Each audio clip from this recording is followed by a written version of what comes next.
Alors, bonjour à toutes et à tous. On est Anaïs et Manon, les deux cofondatrices de l'entreprise Pimpup, et on va vous raconter comment tout a commencé.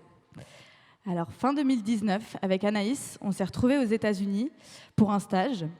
Donc, avant tout, toutes les deux, on est de grandes amies. On avait même prévu à notre tour de nous installer ensemble en coloc à Montpellier. Et donc, c'est à San Francisco que je découvre et que je m'abonne à une box anti-gaspillage par abonnement de produits jugés trop imparfaits à la consommation.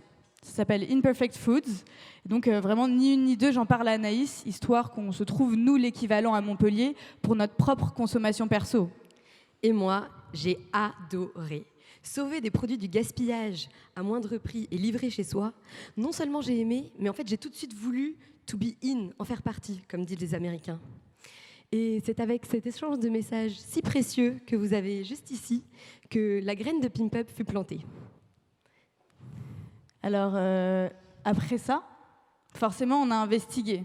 Parce qu'on a voulu se faire notre propre idée sur la vraie situation. Et ce qu'on a découvert, c'est qu'en France, chaque année, il y a 5,3 milliards de kilos de nourriture qui est parfaitement consommable, qui va être jamais consommée, qui va jamais arriver dans un magasin, ni même chez personne.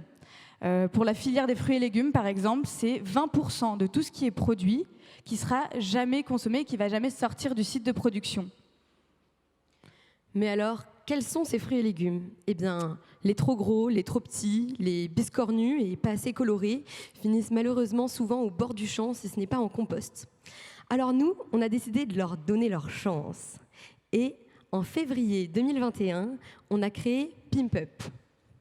Et donc, le maillon manquant de la chute... Donc en fait, je reviens une petite slide avant parce qu'il y a eu un petit oubli, mais c'est pas grave. Je vous propose d'imaginer la lutte contre le gaspillage alimentaire comme une chaîne. Donc cette chaîne, elle a des maillons et chaque maillon va représenter des solutions qui existent pour lutter contre ce gaspillage. Alors par exemple, à la distribution, le maillon, il peut être composé de solutions comme Too Good To Go ou Phoenix qui permettent à des commerçants de ne pas avoir à jeter leurs invendus de la journée. Nous, ce qu'on a découvert, c'est qu'au stade de la production et de la transformation, il y a un maillon qui est manquant. C'est là où se positionne Pimpup, donc à la racine du problème, avec les producteurs et les transformateurs.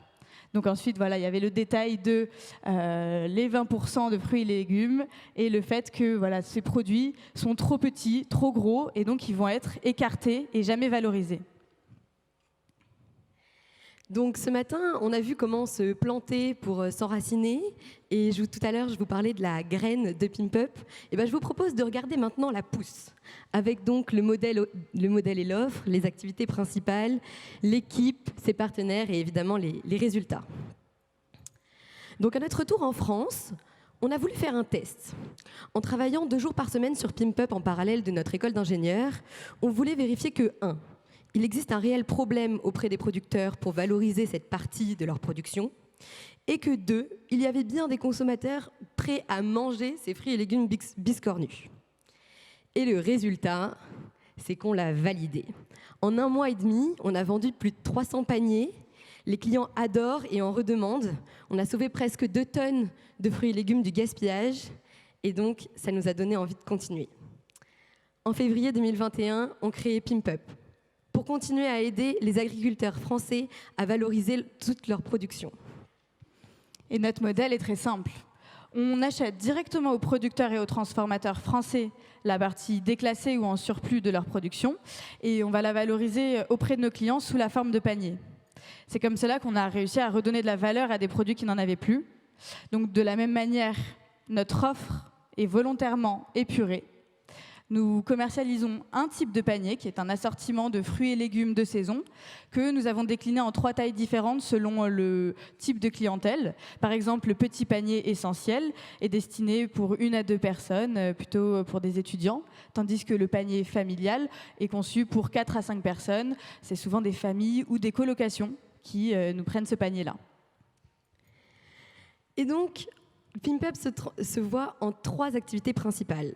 La première, c'est le sourcing, c'est-à-dire le maintien de la relation avec les producteurs pour pouvoir leur instaurer Pimpup et montrer la solution au plus de producteurs possible pour qu'ils puissent nous contacter si besoin. La deuxième activité, c'est la gestion opérationnelle de nos prestataires. Effectivement, nous sous-traitons de manière rémunérée une partie de notre logistique. En termes d'effectifs, cela représente 2 livreurs pour la livraison de marchandises, 5 personnes pour la confection des paniers, 2 livreurs pour la livraison des paniers en point relais et 13 points relais. Donc ça fait quand même un beau monde et pas mal de travail.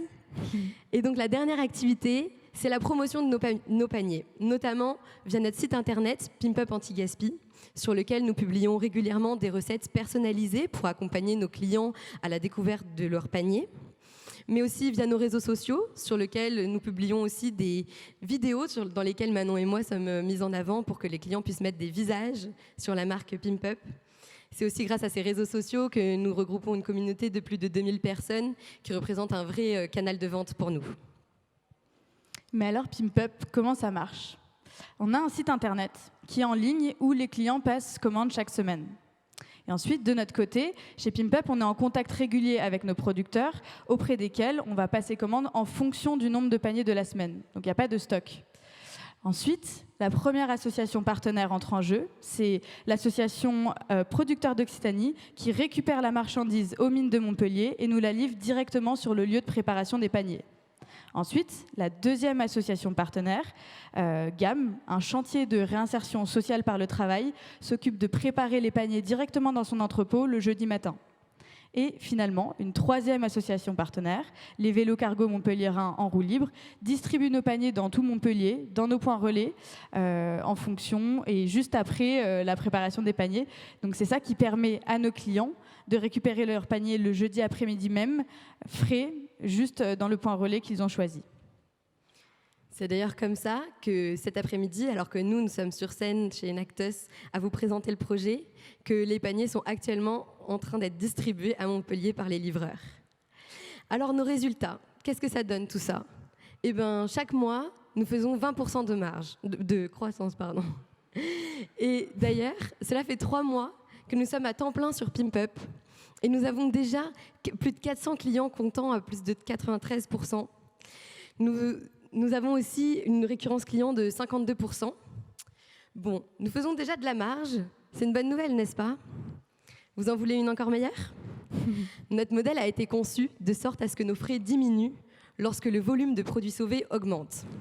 Ces chiffres démontrent une chose, notre modèle fonctionne déjà et il est prêt pour changer car il a été conçu pour. Et côté impact, Pimp Up a déjà de l'impact parce qu'aujourd'hui, notre communauté, elle a permis de sauver 5316 kilos de fruits et légumes du gaspillage. Donc c'est aussi grâce à nos 22 producteurs partenaires auprès desquels on a déjà généré 3 000 € de revenus supplémentaires et ça va continuer. Parce que notre impact, c'est tout d'abord de valoriser une production qui est déjà produite et qui existe, qui est là. Ça, c'est le premier impact. Deuxièmement, on va également, en valorisant cette production qui est réelle, valoriser l'eau qui a été consommée et les tonnes de CO2 qui ont été générées pour la production. C'est le deuxième impact. Et troisièmement, on va éviter à nos producteurs d'avoir à surproduire pour compenser la perte, donc pour atteindre leur niveau de revenus supplémentaire nécessaire. Donc ça, c'est un bon début, mais c'est pas tout. Parce que d'après nos prévisions, dans 1 an, on comptera plus en kilos, mais en dizaines de tonnes. Et on ne comptera plus non plus en dizaines, mais en centaines. Et peut-être même qu'on ne comptera plus en milliers, mais en centaines de milliers. Et je ne sais pas vous, mais nous, quand on voit ça, on se dit qu'on va dans la bonne direction et ça nous donne envie de continuer. D'ailleurs, pendant les prochains mois, on va continuer notre phase de test et améliorer notre offre d'abonnement qui permet à nos clients de recevoir un panier hebdomadairement. Puis, on va travailler à l'expansion territoriale et de l'équipe Pimp Up pour distribuer les paniers à toute la métropole de Montpellier, qui correspond à 22 communes. Puis on espère engager aussi un chargé des opérations et une ou un community manager. Et enfin, en 2022, on veut travailler à la réplication de Pimp Up dans d'autres villes, comme Perpignan ou Toulouse, dans lesquelles on a déjà des premiers contacts. Mais alors, vous posez peut-être la question de qui est derrière Pimp Up. Alors, il y a Anaïs, qui est la cofondatrice et la responsable des opérations chez Pimp Up, ingénieure très engagée de formation sortie de l'EPF. Sa maman est directrice d'une AMAP et elle sera vraiment toujours partante pour faire un volley sur la plage de Carnon. Et vous avez aussi Manon, la CEO de Pimp Up. Elle a eu une expérience en start-up à San Francisco, mais sa famille vient de la Drôme et certains d'entre eux étaient producteurs. Et puis le petit fun fact, c'est que vous ne la verrez jamais 2 mois de suite avec la même couleur de cheveux. Mais on est deux, mais on est aussi bien entourés. On a su créer des synergies avec les acteurs de la région. Vous retrouvez en haut à droite nos partenaires, les associations avec lesquelles on distribue les paniers, mais aussi Enactus, sans lequel on ne serait pas ici aujourd'hui. Et vous voyez en bas à droite les cousins de Pimp Up à l'international, avec lesquels on a déjà eu des premiers contacts et on a pu échanger. Voilà. Et donc c'est comme ça que ce qui est parti d'une idée spontanée a déjà de l'impact. Et notre ambition, c'est de sauver 100 millions de kilos de nourriture du gaspillage en 2030, en France et en Europe. Voilà. Je vous remercie de votre attention et pour les questions. Merci. Merci.